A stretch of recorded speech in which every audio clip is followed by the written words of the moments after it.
one of the most important things in any estate plan, whether you're going with a simple plan, whether you're going with a more complex plan, doesn't matter.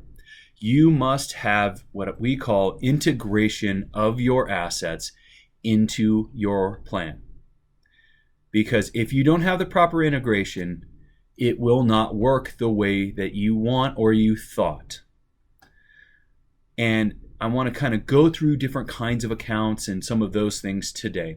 Because whenever you set up an account, if you're setting up a new account, whether you're buying a new piece of property, whatever it is, so you're changing banks, whether you're selling your house and buying a new one, or maybe you're buying an investment property, it is key that you set these things up appropriate to your estate plan. And the problem is that most of the time that's the last thing that we're thinking of when we're doing all of these transactions, or it's maybe not even asked by whoever's helping us with these transactions as to what we should be doing with these new accounts or these new properties. So for example, how many of you, when you went into the bank to open up a new account, for whatever reason, it could have been 10 years ago, it could have been yesterday, doesn't matter. How many of you were asked by the banker if you wanted to set up a pay on death designation? My guess is a very small percentage, if not 0% of you were asked that question. It's not in their repertoire. They're not asking those questions. But it's an important part of setting up the account from the estate planning perspective. But it's probably not something that you're even thinking about when you're setting that account up. And if you're not prompted by the person who's supposed to be the quote-unquote professional to help you set that account up, it's already not integrated appropriately. And the same thing happens with your non-IRA accounts, right? Let's say you're setting up a brokerage account. How many of you, if you're setting it up yourself, and there's more and more do-it-yourselfers these days because everybody's really fee conscious, so you're setting up your account with Charles Schwab or Fidelity or Scottrade or E-Trade, it doesn't matter, and you're setting it up yourself. Are they prompting you to put a transfer on death designation? I can almost guarantee with 100% surety the answer is no. So if you're not thinking of it when you're setting up that account, guess what you're missing? You're missing the integration of that asset into your estate plan. I don't care whether you have a trust or you don't have a trust. You've missed the integration of that asset.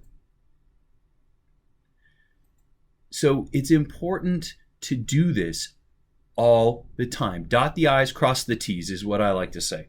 And if you're not doing this every time you're opening an account or every time you're purchasing a property, your estate plan is falling out of integration by just opening that new account or buying that new property and not titling it or beneficiary designating it correctly.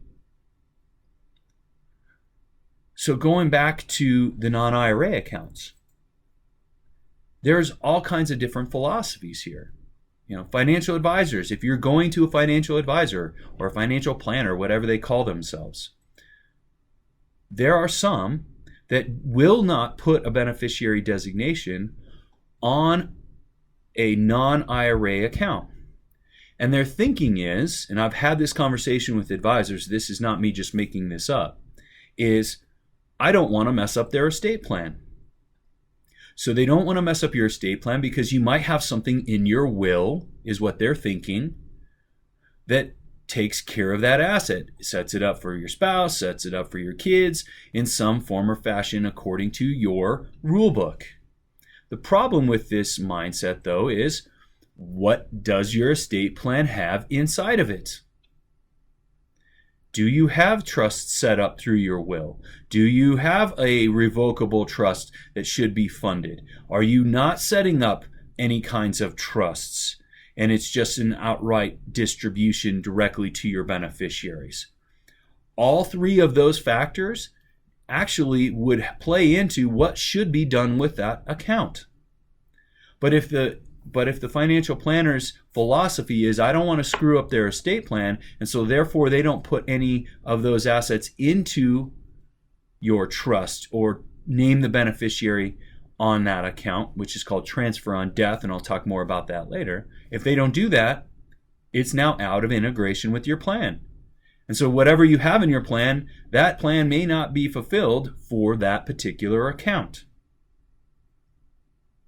And then, again, I said it a little bit earlier, if you're setting up your own accounts, they're not prompting you to fill out extra paperwork to set up a beneficiary designation. They're not telling you that this account should be started in the name of your trust if you have a trust. Fidelity's not doing that when you sign up online, or Vanguard online, or whatever financial institution online. They are not asking you those questions. You have to know.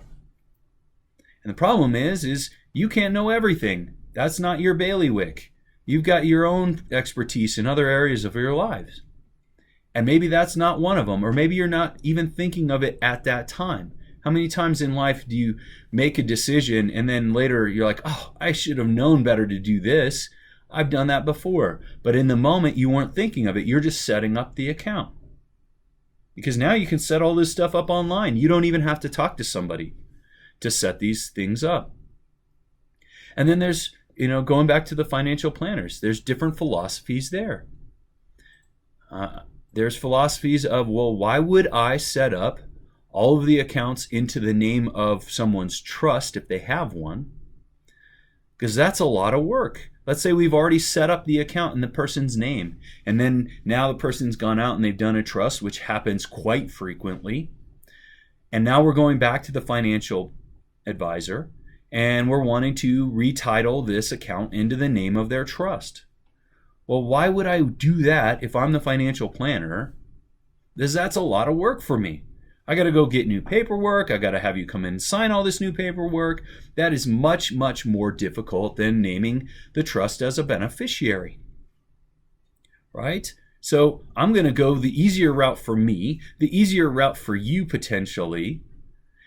And I had somebody here recently say, well, why would I go through all this? The kids are just going to take the money and leave us anyway. Why am I going to put all this work into it on the front end when on the back end we're going to lose the asset?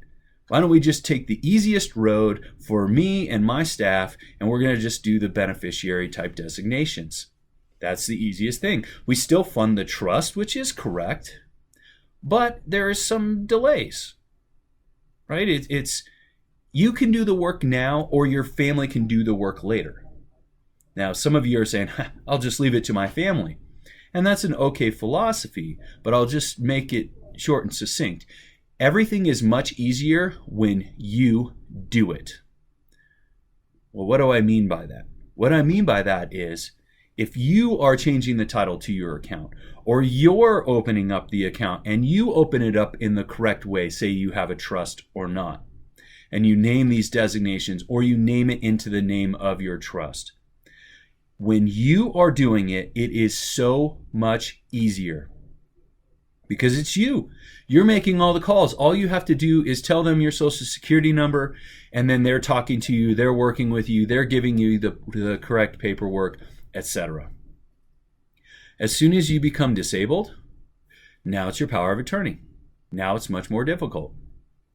As soon as you're deceased, guess who's not running it? Oh yeah, it's your power of attorney. We'll talk about that here coming up, is that a lot of times the power of attorney wants to do this stuff, but the problem is the power of attorney ends when you end. And so now we have to wait and we have to do other paperwork. It is so much easier to integrate your assets appropriately, in particular if you have a trust, when you do it.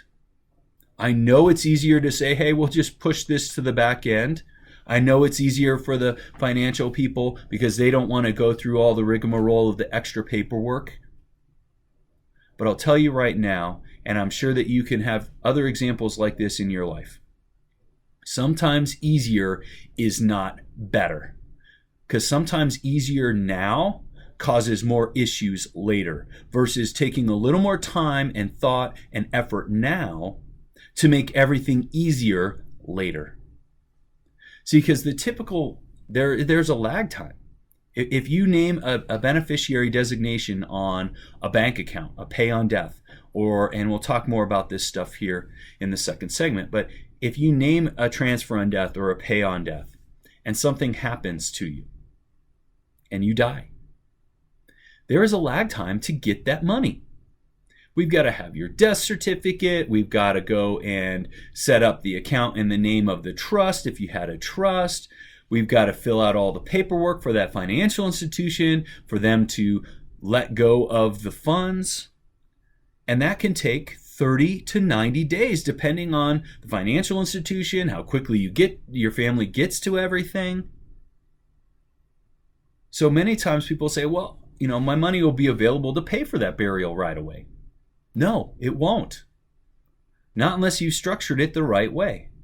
It may be a lag time. So guess what your family may have to do? They may have to front their own funds to pay for your funeral or your burial or your cremation, or to pay that next mortgage bill because we don't have access to your funds yet. Or, oh wait, the water bill's due or the electric bill's due. We were going to have to front those things because we don't have access to your money yet. See, many people think it's just going to roll right over. There's a lag time, folks. And especially if you've got a trust, why would you want that lag time with all of your money? I know it's easier, but if you're trying to make it easier, which is what most families want for their family after they're gone, who wants to be that extra burden on their family, especially after they passed away? But if you don't set up things right, in particular if you have a trust, that's exactly what you're doing. You're making it more difficult. You're extending the amount of time necessary to take care of business. Why would you want to do that? Just because it's easier for you or for the financial planner? I would argue that's not a very good logic as to why we should be doing things, especially if you have a trust. And many people have trusts. But you got to make sure that they're integrated right. Is every single account set up the right way? Is it either owned by the trust or designated to get to the trust? See, because if you don't do these integration pieces right, there's a myriad of ramifications. Ramifications such as an unintended probate. You were trying to avoid probate. Maybe you don't even have a trust, but you're trying to avoid probate. But you weren't asked by the bank or you weren't asked by the brokerage firm to name a designated beneficiary. Or maybe you only named your spouse, but your spouse passed away before you did. Nobody went back in and double checked things, and now you pass away, and boom, here we go. Probate that we were trying to avoid. You don't have to have a trust to need to have this integrated. I would argue in many respects, if you don't have a trust, it is maybe, if not equally important, more important to have your assets integrated with those beneficiary designations. Bank, brokerage, IRA, life insurance, real estate. You must have all of the I's dotted and the T's crossed. And if you don't, I'm sorry, but you're going to have an issue. It's not going to work out exactly the way you had wanted. It's going to be much more painful and arduous for your family than maybe you wanted it to be. So even in the simple plans, folks, you have to be thinking about all of these issues. Every single time you're opening an account, moving residences, I don't care. You must be doing this. And it needs to be on every single account. All right, so I want to remind everybody, I talk about integration of your estate plan. I talk about maintenance of your estate plan. I talk about what you should potentially have in your estate plan and the big questions you need to be asking yourself as a part of deciding what type of estate plan you and your family may need. And my next workshop is coming up on Wednesday, January the 8th from 10 a.m. to noon. And then the one following that is Tuesday, January the 28th from 1 p.m. to 3 p.m. Both of them are at our office. Our office is located in Centennial, about Arapahoe Road and Revere Street. If you'd like to sign up, there's two ways you can. One is you can go on our website, www.skiptonlaw.com, Click on workshops and you can sign up right there. We've even got the February workshops available if maybe January doesn't work for you. Or you can call our office at 720-440-2774 and we'll get you signed up that way as well. If you come to the workshop and you start the process with us of evaluating your old estate plan, deciding how you want to update that plan, or maybe starting your very first plan, whatever it is for you, we will give you an hour and a half of our time, one-on-one, after the workshop. You'll set up a meeting with us and we'll give you one-on-one time for an hour and a half for free. That's a $300 value to you and your family just for coming to the workshop and starting the process of asking yourself the important estate planning questions.